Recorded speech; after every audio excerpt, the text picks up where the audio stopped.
So we're talking about passion this month. Did you just feel that? I mean, there are moments when you don't need to question passion. It just arrives, yes? Are you like tingling? My hands are tingling. I also knew the high note was coming. Do you all feel that? Like when Liza Minnelli sings, you're always like, is she going to hit the note? And you're just waiting for that last note, and then she always pulls it out of somewhere. And it's just suddenly, it's like that's how I felt. I knew he was going to hit the note because he hit it this morning, and it was 2 hours earlier. And just drop. So, Conte partiro. And the lyric is, I will go with you wherever you lead me. Forever true will I be. I will go with you. I'd like you to think about everything that Michael just sang as passion. The essence of passion. I will go with you. There is something inside of you. It's called passion, and you will follow it. I will follow this thing in me. I mean, didn't you all just want to get up and start singing? Just, maybe some of you are like, no. But remember when COVID first started and they showed us the pictures of Italy and everybody was on their balconies and they were all singing? Do you all remember seeing that YouTube video? I remember thinking, I just want to go out on my balcony and sing, but then I'd be standing in Studio City on the ground singing. You just have these moments in your life where you're just like, yes, I want to follow this passion, where something inspires you. Inspire, in spirit, when something in you feels the spiritual nature of God, as God, in and through and with God, all of that, and you just let it fire you up and you're ready to go. That's what we want to talk about this morning. The passion that is Michael's voice. That voice, when you hear someone's voice just start to sing, and you feel it. Don't you feel it? You feel something like just building up, bubbling up. So the title of my talk today is, I Feel Your Passion. I feel your passion. And I actually created this slide myself for a reason, because I want to tell you a little story. One of my biggest passions was ballet. And I don't know how many of you know it, but I started out, I was always in the business, performing, but I wanted to be a ballet dancer. I wanted to be a ballet dancer since... I don't know why I'm crying. I was a ballet dancer. So I wanted to be I'll tell you why I'm crying. Because I wanted to be a ballet dancer since I was a little boy. And yesterday, Al and Marcy Welland, whose house I live in when I'm here, they were watching their grandson, who is how old? 7 years old, in his first ballet performance. From Atlanta? Albuquerque. And I sat there watching this little boy dance, and he made so many mistakes, and and it was all girls in him, which is kind of ballet. And they went this way, and he went that way, and then they rolled over. He noticed it, so he rolled over just in time for them to get back up, and then he got back up. But I'm watching this, and then afterwards, they called him, and he was on Zoom with us, and he was just so excited, although he pointed out every one of his mistakes. He kept saying, I did this wrong, but I did this right. And the passion this little boy had for ballet, for dancing, is what I had. But I grew up in a family of police officers in Philadelphia. So my dad was a cop, my brothers have all been cops, and they were all football players too. So, cop, football players, ballet dancer. So it was not in my future to be a ballet dancer, but I'd ask all the time, I want to go to ballet, I want to go to ballet. And I did try it a little bit, not really go to classes, but I'd come down with like tights on, which was not a big win at my house. Because most of them had shoulder pads and helmets next to the couch, and I'd be coming down, well, I am going to dance. But I wasn't allowed to go take dance classes because it just wasn't, boys don't dance. So I didn't. So the story I have for you, you may think that's the story. That's not the story. The story I have for you is when I went to my first ballet class, my freshman year of college. It took that long, but I was in college and I went and lived at college, so who's gonna know? So But I had to go. I didn't know where to get tights. I didn't know what to wear to a ballet class. I had no idea what to do. But there was something in me that drove me, and I didn't care that I didn't know. I didn't care if I was going to make a fool of myself. I didn't have any reason to believe I was going to be great at it. Well, that's not true. I knew I'd be great at it. But I had to go to downtown Philadelphia to dance, to take this first dance class. And I went to my grandmother's house first. And she was like, "What are you doing down here?" And I said, "Well, I'm going to take a dance class." She goes, "Does your mother know?" I was like, "I'm in college." I was like, "No, she doesn't know, but don't tell her." So I'm going to go take this dance class. And I was like, I had these shorts on and like socks. I didn't have ballet slippers. I made my way down to Philadelphia, down to Center City, Philadelphia, to this class. And I walked in, and here's all these guys and girls, and they're in these beautiful tights. And I kind of looked like a homeless person that just dropped in their class.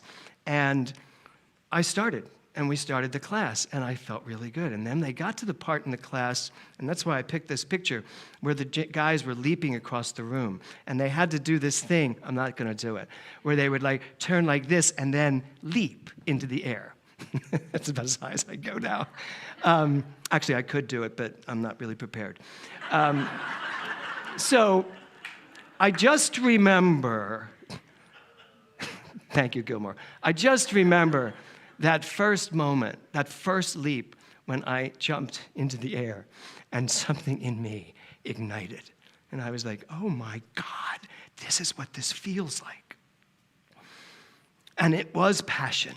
And it was everything I ever thought it was going to be. And I just went. And from that moment on, I was a Giselle, just dancing and dancing and dancing. And I eventually bought shoes and joined the Germantown Ballet Company and had a very nice career as a dancer. Moved to New York really to do theater, but instantly got a scholarship at Joffrey Ballet and a private instructor that taught me. And it was I just kept going. And then I did have to make a decision at one point. Am I going to stick? Actually, I had to make a decision because my scholarship was on the line. And they were like, you have a choice. Ballet or musical theater. Can't do both. Pick one. Because if you're going to be on a scholarship here, you're here. But you can't keep auditioning for shows.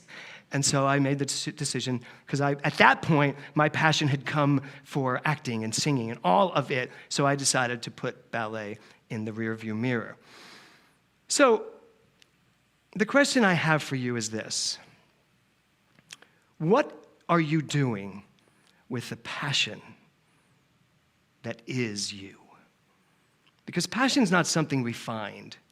Passion is something we are. You are the passion of life. So what are you doing with it? I know what I did with my passion, and I continue to do with my passion. And I know when passion grabs me by the throat and says, this is yours to do. Do it. Like what I'm doing right now.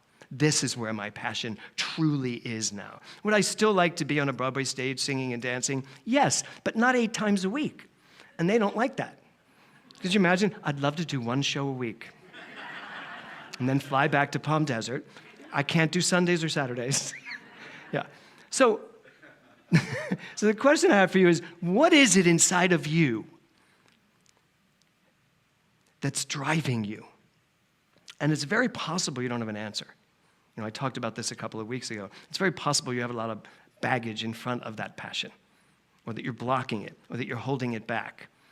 But I think passion is unbridled. I think passion eventually takes hold of you and doesn't let you go. So I have a quote here from Paul Levy, and it's this. Where we place our attention nourishes or starves our minds. Now just look at that quote. Where we place our attention nourishes or starves our minds. Now this is from a book that I'm teaching right now, The Quantum Revolution. Did I put revelation there? It is revelation, yeah. The Quantum Revolution. I'm teaching it very well. By Paul Levy. He is a quantum activist. And what it is he's taking religion and theology and putting it into the quantum field of science and finding out where do they mesh. And so this quote, where we place our attention nourishes or starves our minds. So I'm going to ask you, how many times this week do you think You have placed your mind somewhere that has starved your mind. You're all like, I'm not telling you. Think about it, though. How many times do you think we look at things that starve our, and when we say starves our mind, it means it starves the passion of my mind. It stops me from my flow. Have you ever been in a bad mood, and then all of a sudden you're happy, and you're like, wait, I was just in a bad mood. Why was I in a bad mood? Boom, boom, go back, and oh, that's it. Now you're in a bad mood again. Anybody besides me? Right? So that's what we do. We take our minds, and where we focus it, where we place our attention, can starve us from what we need, or it can nourish us. It's probably nourish us. It feeds us. So I want you to just look at the week you've just lived. Just think about it for a second. Where have you fed your mind? Where are you feeding your passion? Where are you feeding your soul? Where are you allowing yourself to only look at those things that I choose to look at? Only let myself involve myself in the things that make me happy. I do believe that you can be happy all the time. How many of you believe you can be happy all the time? And how many of you believe you can't really be happy all the time? Oh, you're the only one that raised your hand. Good for you. I love that you just patted her on the shoulder. Well, here's the thing. We can be. How many people here are happy all the time? Really, Dale? Wow. Do you want to come up and finish my talk? I'm not. There are times when I'm not happy. There are moments when I'm not happy. But I'll tell you this, I'm happy most of the time. So how many people are happy most of the time? Yes. Okay. So we're going to work towards all of the time, yes? Because we actually believe that's true. And it is true. Where we place our attention nourishes or starves our minds. So the rest of this quote, it's actually a full sentence. Give me the rest of the quote there now, William. Through the choices we make, we create ourselves. Through the choices we make, we create ourselves. Now, it's interesting. I told you the story about growing up in Philadelphia. I made some choices that were hard choices to make, like leaving home when it was time for me to leave home, to move to New York City. My mother passed away on September 4th of my 19th year, and I had a choice. I was like, I have to decide either to move to New York and follow my dream of being a dancer or staying here. And it was my father, on this Memorial Day, as I celebrate his participation in World War II, it was my father who said to me, you need to move to New York, because if you don't, you're going to stay here, you'll be here forever. Because I had two young brothers that no longer had a mother. And my father was like, if you stay here, you will raise them, and you will be in charge of them, and you will get stuck here. So he said, go, I'm fine. And it was one of the best things my father ever did for me, even though he told me I shouldn't be a dancer at an earlier age. But he was one of my biggest fans once I actually proved that men can be dancers and butch. Really? Really? Wow. They turn so quickly. Yeah. That real men can dance. Baryshnikov, huh? Baryshnikov. Yes. But real men can also be gay. Gene Kelly, yes. Not gay. Great dancer, yes. So, through the choices we make, what choices right now are sitting on your plate? Because I'm all about this teaching being whatever I need it to be in my life.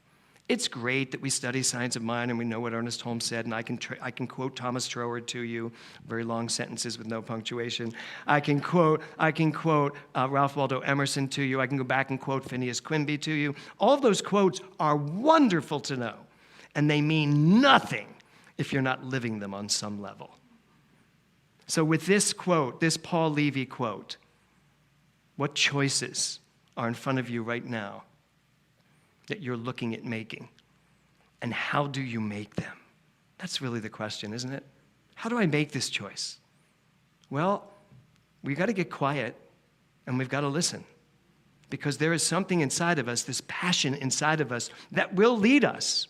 Just like those lyrics said, I will follow this passion.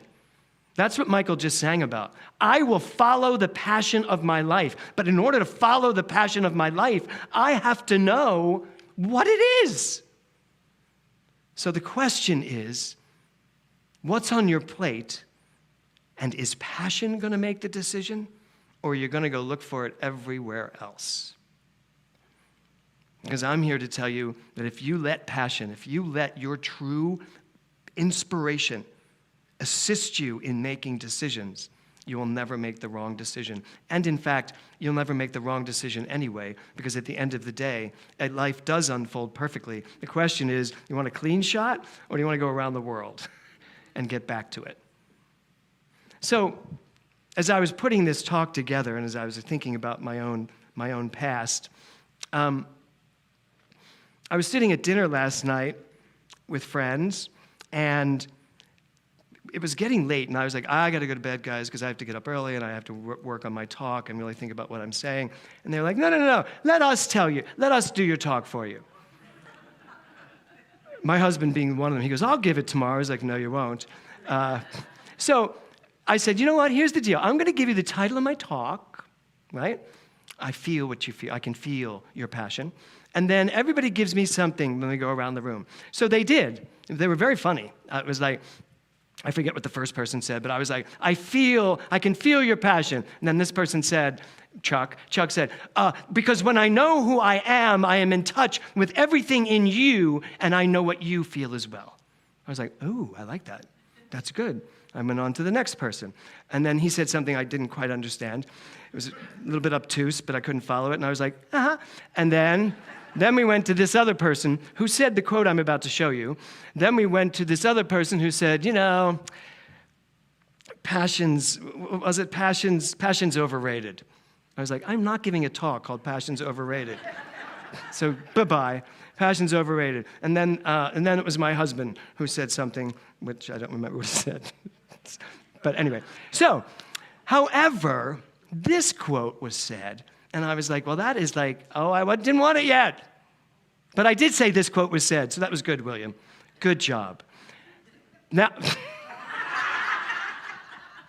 so you're good, leave it there. So, what she said was, on the road to finding your passion, don't forget to live your life. I was like, oh my God, that is so perfect as a final remark in this month of passion. Because I think we spend so much time trying to find our passion that our lives have been lived. And our lives have been lived in contemplation of a future. Now just think about that sentence. In contemplation of a future. It leaves out the present moment. It leaves out our lives. How many of us have something inside of us that we want to do, and we're always thinking about what it's going to be like when we do it? So I ask you again to really just look in your hearts. And I don't care how old you are. I don't care if you're 97 or if you're 17. It doesn't matter. Whatever is in there to do is yours to do. And it's not yours to do tomorrow. It's yours to do now. On the road to finding your passion, don't forget to live your life. Our lives are here to be lived. You have been given the greatest tool you will ever need, and that is your mind. Ernest Holmes was correct when he said there is a power for good, he said, in the universe, and you can use it.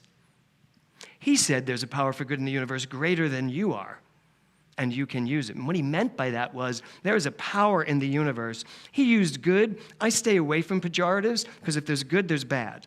I think there is a power in the universe that is creative. And that's what we're finding out on the quantum level. It's nothing but creative energy. I am nothing but a live amalgamation of creative energy. What I do with that creative energy is what directs my life. So when Ernest Holmes says there is a power for good in the universe greater than you are, meaning greater than you've ever allowed yourself to imagine, my creativity is bigger than I've ever imagined. And I can tell you, when I was in that room for the first time, torjeting through the air, I felt like I was the biggest energy in the universe. And I can only imagine what I really looked like dancing in that room for the first time. Fast forward many years later, well, not many years later, I was 18. Fast forward to when I was 25, and I was auditioning for a very big show, and I had to do this choreography, and everyone had to do it alone on the Mark Hellinger stage in New York, which is a big Broadway house. And this thing we had to do was very similar to those very first steps I took in downtown Philly, because it was that turn, leap, and then it was just these huge leaps through the air from one corner of the Mark Hellinger to the other corner of the Mark Hellinger. That's how this choreographer could see who had what he was looking for. I don't know how he decided it was me, but what I do know is that there was something inside of me, that passion inside of me, that was just churning and churning and churning and rising me up. And so I did rise above the crowd. Every single person here has something inside of them that is churning, that is bubbling up, that is ready to take you high, take you above the normal, above the relative world, to that place where there are no boundaries, there are no walls, there's nothing. There's just your fire in the belly, as Ernest Holmes called it. There's that fire in the belly that is ready to go wherever you decide to take it. But at the end of the day, if you give me my last slide there, William, at the end of the day, you need to be the activist.